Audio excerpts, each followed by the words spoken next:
Hello dear friends, welcome to Achama Sudhakaran YouTube channel for theme-based devotional and holy writings from the Baha'i Holy Scriptures. Today's theme is Towards Building a Better Society. Dear friends, the holy writing says, man should know his own self and recognize that which leadeth unto loftiness or lowliness, glory or abasement, wealth or poverty. To make a right choice, one should have spiritual education along with academic education. Otherwise, the powers and qualities of an individual may be misdirected or manipulated by others and cause social distress. Again, the Holy Writing says, regard man as a mine, rich in gems of inestimable value. Education can alone cause it to reveal its treasures and enable mankind to benefit therefrom. On the whole, the purpose of education is to make a person physically fit, mentally strong, spiritually developed, socially adjustable, economically stable, and to contribute for the betterment of the society. How can one contribute for the betterment of the society? Only through educational activities such as moral value education for children, junior youth empowerment program for junior youths, youth empowerment program for youths, and study circle or spiritual classes for adults. Through these activities, they can develop their moral capabilities, skills and talents, and they can put into practice in their day-to-day life. By conducting or participating in these activities, one can contribute towards building a better society. Society is an important factor in a man's life. Society plays an important role in a man's development, happiness, joy, and all the other aspects of life. We have to strive to create a civilized society.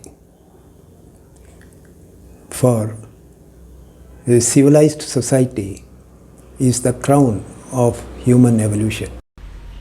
ಮನುಷ್ಯನು ತನ್ನನ್ನು ತಾನು ಅರಿತಿರಬೇಕು ಮತ್ತು ಯಾವುದು ತನ್ನನ್ನು ಉನ್ನತಿಗೇರಿಸುವುದೋ ಅಥವಾ ಅವನತಿಗೆ ಇಳಿಸುವುದೋ, ಯಾವುದು ವೈಭವಕ್ಕೇರಿಸುತ್ತದೋ ಅಥವಾ ಅವನತಿಗೆ ಇಳಿಸುತ್ತದೋ ಮತ್ತು ಯಾವುದು ಸಂಪತ್ತಿನೆಡೆಗೆ ಕೊಂಡೊಯ್ಯುವುದೋ ಅಥವಾ ಬಡತನಕ್ಕಿಳಿಸುವುದೋ ಎಂಬುದನ್ನು ತಾನು ತಿಳಿಯಬೇಕು. ಈ ಮೇಲಿನ ದಿವ್ಯವಾಣಿಗೆ ಸಂಬಂಧಪಟ್ಟಂತೆ ಸರಿಯಾದ ಆಯ್ಕೆಯನ್ನು ಮಾಡಲು ಶಾಲಾ ಶಿಕ್ಷಣದ ಜೊತೆಗೆ ಆಧ್ಯಾತ್ಮಿಕ ಶಿಕ್ಷಣವೂ ಅಗತ್ಯ. ಇಲ್ಲವಾದರೆ ವ್ಯಕ್ತಿಯ ಶಕ್ತಿ ಸಾಮರ್ಥ್ಯ ಮತ್ತು ಗುಣಗಳು ತಪ್ಪು ದಿಕ್ಕಿಗೆ ಮಾರ್ಗದರ್ಶಿಸಲ್ಪಟ್ಟು ದಾರಿ ತಪ್ಪಿದರೆ ಅವರು ಸಾಮಾಜಿಕ ಯಾತನೆಗೆ ಬಹಳವಾಗಿ ಕಾರಣರಾಗುತ್ತಾರೆ. ಇನ್ನೊಂದು ದಿವ್ಯವಾಣಿಯು ಹೀಗೆ ಹೇಳುತ್ತಿದೆ, ಮನುಷ್ಯನನ್ನು ಬೆಲೆ ಕಟ್ಟಲಾಗದ ಅಮೂಲ್ಯ ರತ್ನಗಳಿಂದ ತುಂಬಿದ ಗಣಿಯಂತೆ ಪರಿಗಣಿಸು. ವಿದ್ಯೆಯೊಂದೇ ಅದರಲ್ಲಿ ಇರತಕ್ಕಂತಹ ನಿಧಿಯನ್ನು ಹೊರಗೆಳೆಯಬಲ್ಲದು ಹಾಗೂ ಮಾನವ ಜನಾಂಗವು ಅದರಿಂದ ಪ್ರಯೋಜನ ಪಡೆಯುವಂತೆ ಮಾಡಬಲ್ಲದು. ಒಟ್ಟಾರೆ ಹೇಳುವುದಾದರೆ ಶಿಕ್ಷಣದ ಉದ್ದೇಶವು ವ್ಯಕ್ತಿಯ ದೈಹಿಕ ಶಕ್ತಿ, ಮಾನಸಿಕ ಶಕ್ತಿ, ಆಧ್ಯಾತ್ಮಿಕ ಶಕ್ತಿ ಇವುಗಳ ಬೆಳವಣಿಗೆ, ಸಾಮಾಜಿಕವಾಗಿ ಹೊಂದಿಕೊಳ್ಳುವಿಕೆ, ಆರ್ಥಿಕ ಸ್ವಾವಲಂಬನೆ ಹಾಗೂ ಸಮಾಜಕ್ಕೆ ಕೊಡುಗೆಯನ್ನು ನೀಡುವುದೇ ಆಗಿದೆ. ಸಮಾಜದ ಸುಧಾರಣೆಯನ್ನು ಸಾಧಿಸಲು ಶೈಕ್ಷಣಿಕ ಚಟುವಟಿಕೆಗಳಾದ ಮಕ್ಕಳ ನೀತಿ ಶಿಕ್ಷಣ, ಕಿಶೋರರ ಸಶಕ್ತೀಕರಣ ಹಾಗೂ ವಯಸ್ಕರಿಗೆ ಅಧ್ಯಯನ ವೃತ್ತಗಳನ್ನು ಮಾಡುವುದರ ಮೂಲಕ ಸುಧಾರಣೆಯನ್ನು ಸಾಧಿಸಬಹುದು. ಈ ಚಟುವಟಿಕೆಗಳ ಮೂಲಕ ಮಾನವೀಯ ಮೌಲ್ಯಗಳ ಅಳವಡಿಸುವಿಕೆಯ ಪ್ರಾಮುಖ್ಯತೆ ಹಾಗೂ ವರ್ತನೆಯ ವಿಧಾನಗಳನ್ನು ಸಕಾರಾತ್ಮಕಗೊಳಿಸುವ ಹಾಗೂ ಕೌಶಲ್ಯ ಸಾಮರ್ಥ್ಯಗಳನ್ನು ನಿತ್ಯ ಜೀವನದಲ್ಲಿ ಬೆಳೆಸುವ ಕಲೆಯನ್ನು ಕಲಿಯುತ್ತಾರೆ. ಶೈಕ್ಷಣಿಕ ಚಟುವಟಿಕೆಗಳಲ್ಲಿ ಭಾಗವಹಿಸುವಿಕೆ ಅಥವಾ ಖುದ್ದಾಗಿ ಶೈಕ್ಷಣಿಕ ಚಟುವಟಿಕೆಗಳನ್ನು ಮಾಡುವುದರ ಮೂಲಕ ವ್ಯಕ್ತಿಯು ಹುರುಪಿನ ಉತ್ಸಾಹಪೂರಿತ ನವ ಸಮಾಜ ನಿರ್ಮಾಣ ಕಾರ್ಯದಲ್ಲಿ ಕೊಡುಗೆ ನೀಡಿದಂತಾಗುತ್ತದೆ.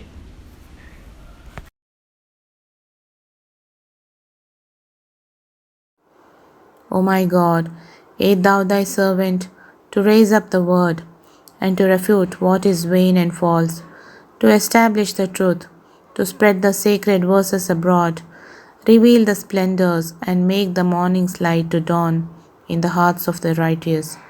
Thou art verily the generous, the forgiving.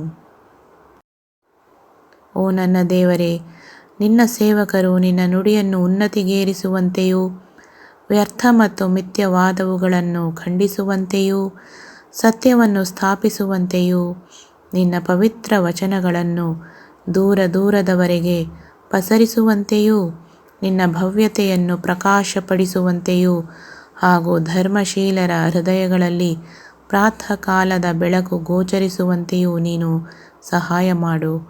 ನೀನು ನಿಜವಾಗಿಯೂ ಉದಾರಿಯೂ ಕ್ಷಮಾದಾತನೂ ಆಗಿರುವೆ.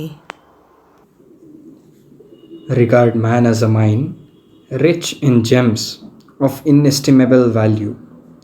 Education can alone cause it to reveal its treasures and enable mankind to benefit therefrom. ಮನುಷ್ಯನನ್ನು ಬೆಲೆ ಕಟ್ಟಲಾಗದ ಅಮೂಲ್ಯ ರತ್ನಗಳಿಂದ ತುಂಬಿದ ಗಣಿಯಂತೆ ಪರಿಗಣಿಸು. ವಿದ್ಯೆಯೆಂದೇ ಅದರಲ್ಲಿರತಕ್ಕಂತಹ ನಿಧಿಯನ್ನು ಹೊರಗೆಳೆಯಬಲ್ಲದು ಹಾಗೂ ಮಾನವ ಜನಾಂಗವು ಅದರಿಂದ ಪ್ರಯೋಜನ ಪಡೆಯುವಂತೆ ಮಾಡಬಲ್ಲದು.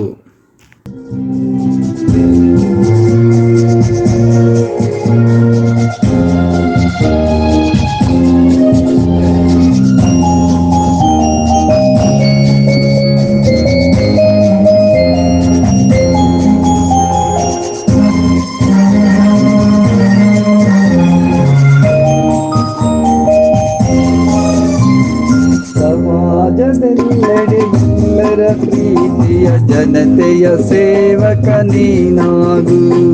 ಸಮಾಜದೆಲ್ಲೆಡೆ ಎಲ್ಲರ ಪ್ರೀತಿಯ ಜನತೆಯ ಸೇವಕ ನೀನಾಗು. ಸಮಾಜಕ್ಕೆ ನೀನು ಬೆಳಕಾಗು, ಜನತೆಯ ಕಣ್ಮಣಿ ನೀನಾಗು.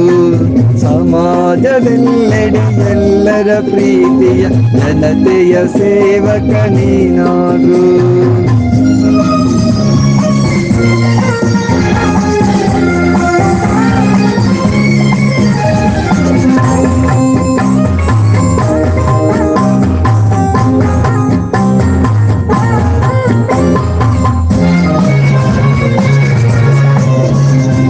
ಮಾನವರೆಲ್ಲ ಒಂದೇ ಎಂಬುವ ಸತ್ಯವ ಧೈರ್ಯದಿ ನೀ ತಿಳಿಸು.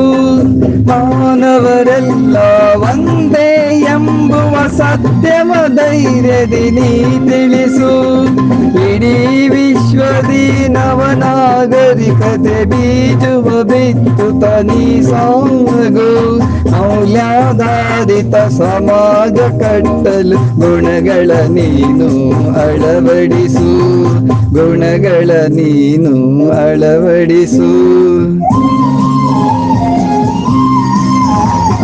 ಸಮಾಜದೆಲ್ಲೆಡೆ ಎಲ್ಲರ ಪ್ರೀತಿಯ ಜನತೆಯ ಸೇವಕ ನೀನಾಗು.